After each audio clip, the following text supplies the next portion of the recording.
और दोस्तों target with PS Parihar channel में आपका स्वागत है।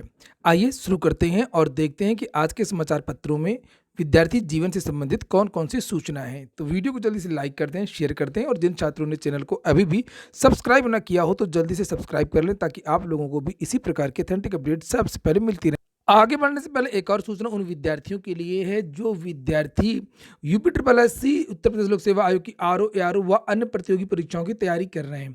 वे सभी अभ्यर्थी चक्षु प्रकाशन की इस बेस्ट बुक को ले सकते हैं, जिसे आप लोग ये देख सकते हैं। उत्तर प्रदेश की ज़्यादातर जो भर्तियां निकलती हैं विभिन्न बोर्डों से या विभिन्न आयोगों से, उसमें समान हिंदी अनिवार्य रूप से पूछी जाती है। ये जो पुस्तक आप लोग देख रहे हैं, इस पुस्तक चैप्टर वाइज पूरा जो स्टडी मटेरियल है हिंदी का वो दिया हुआ है, चाहे संज्ञा सर्वनाम विशेषण हो, हिंदी साहित्य का इतिहास हो, वर्ण विचार हो। यहाँ पर आप लोग देख सकते हैं ग्राफ के द्वारा किस तरीके से बताया गया है। सभी कापी किताबों की दुकानों में आपको ये पुस्तकें मिल जाएंगी, चक्षु प्रकाशन की, हिंदी की, सामान्य हिंदी की। और अगर आप लोग ऑनलाइन मंगवाना चाहते हैं तो उसकी भी लिंक मैंने डिस्क्रिप्शन बॉक्स में दे दी है। यहाँ पर देख सकते हैं ग्रामर के साथ साथ में इस पुस्तक में पत्र लेखन भी बताया गया है, अलंकार भी बताया गया है, निबंध के बारे में भी यहाँ पर बताया गया है, जिसे आप लोग यहाँ पर देख सकते हैं निबंध लेखन भी है। सब कुछ दिया है, पूरा कंप्लीट स्टडी मटेरियल इस पुस्तक में। और यहाँ पर देख सकते हैं प्रशासनिक हिंदी और शब्दावली इत्यादि जो आरओ एआरओ इत्यादि परीक्षा में पूछा जाता है।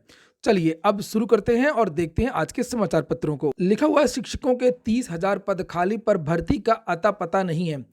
अशासकीय माध्यमिक विद्यालयों में रिक्त पदों पर भर्ती प्रक्रिया शीघ्र पूरी करने की मांग। प्रतियोगी छात्रों ने चयन बोर्ड के खिलाफ सोशल मीडिया पर खोला मोर्चा।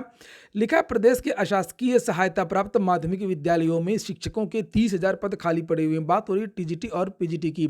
इनमें से तकरीबन 5,000 पदों का अधियाचन उत्तर प्रदेश माध्यमिक शिक्षा सेवा चयन बोर्ड को मिल चुका है और इसके बावजूद नई भर्तियां नहीं निकाली जा रही हैं। वहीं बड़ी संख्या में तमाम पुरानी भर्तियां लंबित पड़ी हुई हैं।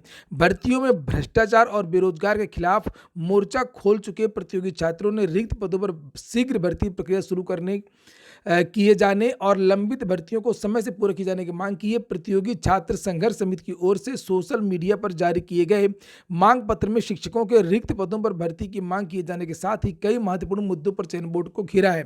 छात्र चाहते हैं कि पूर्व में लंबित सभी भर्तियों को 90 दिन के अंदर पूरा कर लिया जाए और इसमें प्रधानता भर्ती 2013 भी शामिल है। इसके लिए इंटरव्यू की प्रक्रिया अभी तक पूरी नहीं हो पाई है। सहायक अध्यापक टीजीटी और प्रवक्ता पीजीटी भर्ती 2011 के तहत कुछ विषयों में भर्ती अभी अधूरी पड़ी हुई है। प्रतियोगी छात्र ये भी मांग कर रहे हैं कि रिक्त पड़े 30,000 पदों का विज्ञापन जारी करके 180 दिनों के भीतर भर्ती प्रक्रिया पूरी की जाए। इसके अलावा भी छात्रों ने कई महत्वपूर्ण मुद्दे उठाए। वे चाहते हैं कि पुरुष वर्ग व महिला वर्ग की भर्ती अलग अलग करने के बजाय अभ्यर्थियों की एक कॉमन मेरिट बनाई जाए। परीक्षा के उपरांत अभ्यर्थियों को पुरुष या महिला वर्ग के स्कूल चुनने की स्वतंत्रता प्रदान की जाए। अगली जो सूचना है वो है कांग्रेस ने जारी किया अपना घोषणा पत्र भर्ती विधान। तीसरा घोषणा पत्र जारी किया कांग्रेस ने और समय समय पर इसके पहले भी इसकी विभिन्न भागों की घोषणा कांग्रेस कर चुकी है और कल पूरा एक मैनिफेस्टो अपना जारी किया है और जिसमें भर्तियों के बारे में, युवाओं के बारे में, रोजगार के बारे में विस्तृत रूप से बताया गया है। एक बात स्पष्ट कर दूं कि जो भारतीय जनता पार्टी का घोषणा पत्र जो जारी हुआ था उसमें तो बिल्कुल भर्तियों के बारे में ज़्यादा जानकारी नहीं दी गई थी। केवल ये बताया गया था कि रिक्त पदों पर शीघ्रता से भर्ती करने के लिए हम प्रतिबद्ध हैं, एक लाइन में ये लिखा था। और जो समाजवादी पार्टी का जो घोषणा पत्र जारी हुआ था उसमें जो ज़्यादातर चीज़ें थीं वो पहले से जो लोग रोजगार में जुड़े हुए हैं उनके लिए थी। बेरोजगारों के लिए कोई खास चीज़ें उस मैनिफेस्टो में भी नहीं थी। उसमें ज़्यादातर या तो पुरानी पेंशन जिससे बेरोजगारों का कोई मतलब नहीं है, या शिक्षा मित्र उससे भी बेरोजगारों का कोई मतलब नहीं है। और रोजगार के बारे में, अगर भर्तियों के बारे में मैं बात करूं तो वहां पर मैंने पूरा मैनिफेस्टो घुमा करके देखा है। जो समाचार पत्र और सोशल मीडिया पर जो चर्चाएं थी कि 11 लाख पदों पर भर्ती सरकारी होगी, लेकिन ऐसा मुझे समाजवादी पार्टी के मैनिफेस्टो में नहीं दिखा। तो कुल मिलाकर के जो बेरोजगारी का मुद्दा है ना पक्ष ने ध्यान दिया और ना ही विपक्ष ने ध्यान दिया। ये मेरे पास समाजवादी पार्टी का जो घोषणा पत्र है वो मेरे हाथ में है और मैं इसको पूरा दिन कल देखता रहा। मुझे कहीं भी 11 लाख सरकारी नौकरी वाली बात जो सोशल मीडिया के माध्यम से जो की जा रही है वो कहीं नहीं दिखी है। ये देखिए युवा और रोजगार वाला जो ये भाग है उसमें केवल जो विभिन्न बातें की गई हैं और मनरेगा की तरह शहरों में भी एक शहरी रोजगार गारंटी होगा और रोजगार विभाग बनेगा वगैरह वगैरह बहुत सारी बातें की गई हैं। और पुलिस विभाग में भर्ती होगी ये भी कहा गया है, लेकिन यहाँ पर 11 लाख पदों की जो बात की जा रही है वो मुझे नहीं देखने को। तो यहाँ पर ये भी लिखा हुआ है कि सभी रिक्त पदों पर भर्तियां 1 साल के अंदर होंगी, लेकिन जो 11 लाख की बात है, उसको मैं लगातार ढूँढता रहा हूँ, लेकिन मुझे 11 लाख नहीं मिला। अगर आप लोगों को मिले तो आप लोग मुझे ज़रूर बताएँ ताकि मैं विस्तृत वीडियो बना सकूँ। तो वहीं पर यह कांग्रेस का घोषणा पत्र है, भर्ती विधान है, जिसमें विस्तृत रूप से एक-एक भर्ती के बारे में जानकारी दी गई है। किस-किस तरीके से भर्ती कितनी-कितनी निकलेंगी। कांग्रेस ने साफ कर दिया है कि हम 20 लाख पदों पर भर्ती करेंगे। ये देखिए यहाँ पर ये कांग्रेस ने कहा कि 20 लाख सरकारी नौकरियों की गारंटी होगी, ये कांग्रेस का है। इसमें 8 लाख पद केवल और केवल महिलाओं के लिए होंगे, ये भी क्लियर कर दिया है। नीचे लिखा प्राथमिक विद्यालयों में शिक्षकों के खाली पड़े 1.5 लाख पदों को भरा जाएगा, ये कांग्रेस ने साफ किया है। बेसिक शिक्षा में रिक्त प्रधानाचार्य के 1 लाख पदों को भरा जाएगा। माध्यमिक में शिक्षकों के 38,000 पदों को भरा जाएगा। उच्च शिक्षा महाविद्यालयों में शिक्षकों के 8,000 पदों को भरा जाएगा। और भी नीचे यहाँ पर अलग अलग विभाग में कितनी बारीकी से और बिल्कुल स्पष्टता से बताया गया है। जैसे उच्च शिक्षा विभाग में रिक्त, जो बात सही है वो बात मैं आपको बताऊंगा, चाहे जो पार्टी हो, जो भी विद्यार्थी जीवन से संबंधित कोई भी जानकारी होगी तो मैं आपको दूंगा। यहाँ पर लिखा 2500 पद माध्यमिक के, इतने पद, ये सब चीज़ें यहाँ पर लिखी हैं। लगभग 7400 जो पद हैं वो उच्च शिक्षा विभाग में भरे जाएंगे। शारीरिक शिक्षा विभाग में भी रिक्त 72,000 पदों को भरा जाएगा। संस्कृत विद्यालय के 2,000 पदों को भरा जाएगा। डॉक्टरों के 6,000 पदों को भरा जाएगा। और यहाँ पर किन किन विभागों में भरा जाएगा ये भी बताया गया, इसको भी आप लोग देख सकते हैं। जिला अस्पतालों में पैरामेडिकल स्टाफ के 1900 पदों को भरा जाएगा। ये देखिए, ये देखिए, ये देखिए, ये देखिए आंगनबाड़ी किस तरीके से, कितना क्लियर कट जो भर्ती विधान है कांग्रेस वो जारी किया है। कांग्रेस ने, मैं आपको और बता दूं कि पुलिस विभाग के लिए भी बहुत बड़ी बड़ी घोषणा की है। जैसे 1,15,000 पुलिस विभाग में भर्ती होगी, इसमें 19,900 एसआई और 38,300 कांस्टेबल और 51,400 कांस्टेबल के पद शामिल होंगे। राज्य सचिवालय में जितने रिक्त पद हैं 3,000, लोक निर्माण विभाग में 11,000, महिला एवं बाल विकास में 6,000, पंचायती राज में 9,000, राजस्व विभाग में 29,000, कृषि विभाग में रिक्त। देखिए देखिए कितना मेहनत किया है, कहाँ कहाँ पर नज़र है कांग्रेस की।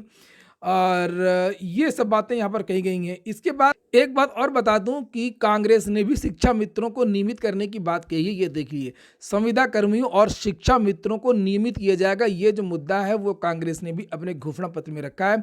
शिक्षा मित्रों का जो मुद्दा है वो केवल और केवल भारतीय जनता पार्टी ने नहीं रखा है। कांग्रेस ने एक घोषणा और की है कि अति पिछड़ों को आरक्षण में आरक्षण दिया जाएगा। पहले चरण के मतदान में एक दिन पहले कांग्रेस ने भी अपना घोषणा पत्र जारी कर दिया है और कांग्रेस ने वादा किया है कि सत्ता मिलने पर अति पिछड़ों को आरक्षण में सब कोटा दिया जाएगा। चूंकि ये चर्चाएं हैं कि ओबीसी में कुछ खास जातियों को ही आरक्षण का फायदा मिलता है और बहुत सारी जातियां हैं, लगभग 90% जातियां हैं जिनको ओबीसी आरक्षण 27% में लाभ नहीं मिल पाता है। वो कमजोर वर्ग है, अति पिछड़ा वर्ग है। प्रवक्ता के 3 पदों का परिणाम घोषित। यूपीपीएससी ने बुधवार को चिकित्सा शिक्षा विभाग के तहत प्रवक्ता रोग निदान के 2 पदों और आयुष यूनानी विभाग के तहत राजकीय यूनानी मेडिकल कॉलेजों के लिए प्रवक्ता तशरीह उल बदन के 1 पद पर सीधी भर्ती का अंतिम चयन परिणाम जारी कर दिया है। प्रवक्ता रोग निदान के 2 पदों पर भर्ती के लिए इंटरव्यू 8 फरवरी को आयोजित किया गया था। अगली सूचना है एडेड जूनियर हाई स्कूल भर्ती की, जिसके बारे में मैंने कल ही आप लोगों को बताया था कि 7 तारीख को इस केस की सुनवाई थी। डबल गोला का मैटर था, उसमें 5 कॉलम थे जिसमें विद्यार्थी 3 भागों को अलग कर दिया गया था, 2 भागों को अलग कर दिया गया था। उस मामले में इलाहाबाद हाईकोर्ट ने सवाल पूछा है और किया है। लिखा, इलाहाबाद हाईकोर्ट ने उत्तर प्रदेश से जूनियर एडेड हाई स्कूल शिक्षक भर्ती 2021 में 47 अभ्यर्थियों का परिणाम घोषित न किए जाने के मामले में जवाब मांगा है। कोर्ट ने कहा है कि मामले में सचिव परीक्षा नियामक प्राधिकारी प्रयागराज रिपोर्ट प्रस्तुत करें। कोर्ट ने मामले की अगली सुनवाई के लिए 4 मार्च की डेट निर्धारित की और यह आदेश न्यायमूर्ति राजीव जोशी ने याची नीरज कुमार यादव व 46 अन्य की याचिका पर दिया है। याची का कहना है कि सचिव परीक्षा नियामक प्राधिकारी की ओर से परीक्षा का परिणाम 15 नवंबर 2021 को जारी किया गया था, लेकिन 47 अभ्यर्थियों का परिणाम अभी तक जारी नहीं हुआ। याची ने कहा है कि उनकी ओएमआर शीट का मूल्यांकन नहीं किया गया है और न ही परिणाम जारी किया गया। याची ने कोर्ट के समक्ष परीक्षा नियामक प्राधिकारी को इस संबंध में निर्देश देने की मांग की है। सुनवाई के दौरान सरकारी अधिवक्ता ने ओएमआर शीट का मूल्यांकन करके परिणाम जारी करने के संबंध में जवाब दाखिल करने के लिए 3 सप्ताह का समय मांग लिया है। वहीं पर इस मामले को देख रहे युवा मंच ने एक प्रेस विज्ञप्ति जारी की है और लिखा है कि 9 फरवरी 2022 को सहायक अध्यापक भर्ती में ओएमआर सीट का मूल्यांकन न करने के मामले में हाईकोर्ट ने चयन संस्था, ये सब बातें यहाँ पर लिखी हुई हैं। और ये युवा मंच का ये कहना है कि जो परीक्षा एजेंसी थी वो बोगस परीक्षा एजेंसी थी, जो उसको तजुर्बा नहीं था, जिसकी वजह से सारी गड़बड़ी हुई और ओएमआर इस तरीके से बनाए गए जिससे विद्यार्थी कंफ्यूज हो गए। ये देखिए लिखा है कि वह एजेंसी ही अनुभवहीन थी, जिसके कारण जूनियर शिक्षक भर्ती में ओएमआर के विषय के कॉलम को दो भागों में विभाजित करके एक भ्रम की स्थिति पैदा कर दी गई थी, जिससे छात्रों ने जब कक्ष निरीक्षक से सलाह ली तो उनके द्वारा भी संस्कृत, हिंदी, अंग्रेजी में से एक विषय के साथ में सोशल स्टडीज को भी भरने को कहा गया। ऐसे छात्रों की संख्या 80,000 से अधिक है। यह बात परीक्षा नियामक प्राधिकारी कार्यालय ने बताया और उन्होंने कहा है कि सभी की ओएमआर सीट का मूल्यांकन कर रिजल्ट घोषित किया जाए। भवदी अनिल सिंह युवा मंच। और कल जो ऑर्डर आया है नीरज कुमार यादव जो पिटिशनर हैं, इनकी ओएमआर है मेरे पास। मैं आपको नीरज कुमार की ओएमआर दिखाता हूं। ये देखिए ये नीरज कुमार यादव की ओएमआर है मेरे पास, और जिन्होंने ये केस किया है, इस केस को जो देख रहे हैं यहाँ पर ओएमआर में जो साइड में ये देख रहे हैं आप लोग, ये संस्कृत, हिंदी और इंग्लिश, ये इसमें एक भाग बांट दिया गया और नीचे सोशल स्टडीज लिख दिया गया, मैथ और साइंस लिख दिया गया है। समस्या बस यहीं पे उत्पन्न हो गई और विद्यार्थी यहीं पर कंफ्यूज हो गए। जिन विद्यार्थियों को सोशल स्टडीज था उनको लगा कि लगता है एक विषय भी चुनना है, चाहे हिंदी में हम लोग पेपर चुने या इंग्लिश में करें या संस्कृत में करें। कंफ्यूजन हो गया। पहली बार ये परीक्षा हो रही थी और जो क्लास टीचर थे वो भी कंफ्यूज हो गए। विद्यार्थियों जो कोर्ट में क्या बात कही है, उन्होंने कहा कि ये लाइन क्यों खींची गई, कि जो लाइन आप लोग देख रहे हैं, जब 5 में से एक चुनना था, इंग्लिश, हिंदी और Sanskrit, Hindi, English, social studies, science और मैथ, इनमें से चुनना था, तो ये लाइन क्यों खींची गई है। सारा विवाद यहीं से हो गया, मामला कोर्ट में चला गया, भर्ती फंस चुकी है। इस भर्ती के 2 केस हैं, एक तो 50% वाला मामला जिसकी सुनवाई नहीं हो पा रही है, अर्जेंसी डाली गई है, और एक मामला ये चल रहा है। जो भी अपडेट्स होगी आपको इस चैनल के माध्यम से दे दी जाएगी। ये हो गया आज का वीडियो। अगर आपको अच्छा लगा तो लाइक कर दें। पूरा वीडियो सुनने के लिए बहुत बहुत धन्यवाद।